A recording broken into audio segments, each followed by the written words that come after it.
the next best predictor of lifetime success is conscientiousness. Well, so, and of the two aspects of conscientiousness, say orderliness and industriousness, the better predictor is industriousness. So the question is, well, what can you do about your industriousness? And the answer to that is, well, that's kind of rough too, because there's a strong genetic component. But you can work on micro habits with regards to your conscientiousness. And I think the best micro habits, this is partly to do with this future authoring program processes, I think the best thing you can do with regards to your conscientiousness is to set up some aims for yourself, goals that you actually value. All right, you're going to have to put some effort into your life. And you need to be motivated to do that. And so what are the potential sources of motivation? Well, you could think about them in the big five manner. You know, if you're extroverted, you want friends. If you're agreeable, you want an intimate relationship. If you're disagreeable, you want to win competitions. If you're open, you want to engage in creative activity.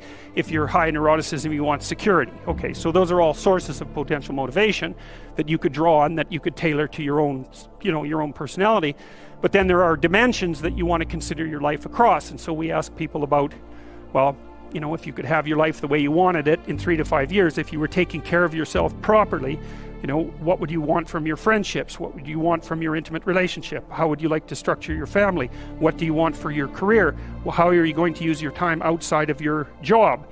And how are you going to regulate your mental and physical health, and maybe also your drug and alcohol use? Because that's a good place to auger down, you know, because alcoholism, for example, wipes out, you know, 5 to 10% of people. So you want to keep that under control.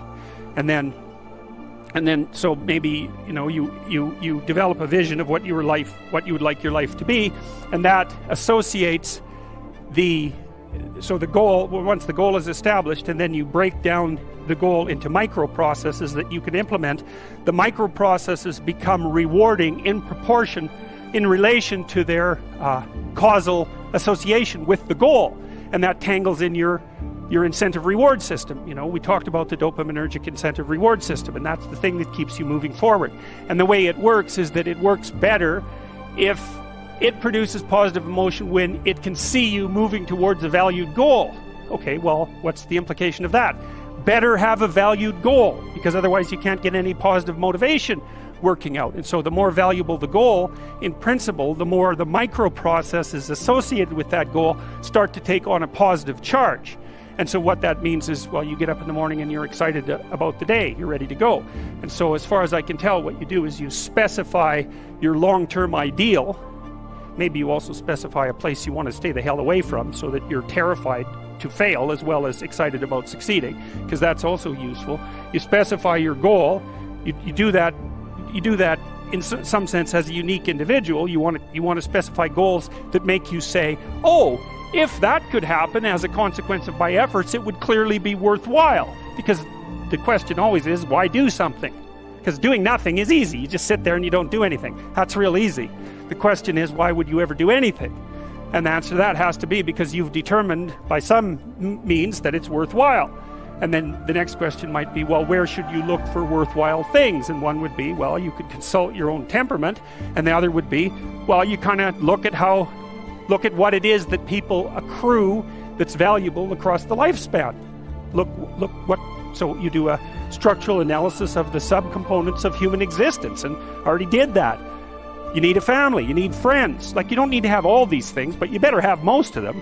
Family, friends, career, educational goals, plans for, you know, time outside of work, attention to your mental and physical health, etc. You know, that's what life is about. And if you don't have any of those things, well, then all you've got left is misery and suffering. So that's a bad deal for you. So once you set up that goal structure, let's say, and that's really in many ways that's what you should be doing at university. That's exactly what you should be doing, is trying to figure out who it is that you're trying to be, right? And you aim at that, and then you use everything you learn as a means of building that person that you want to be. And the goal is to have a vision for your life such that, all things considered, that justifies your effort.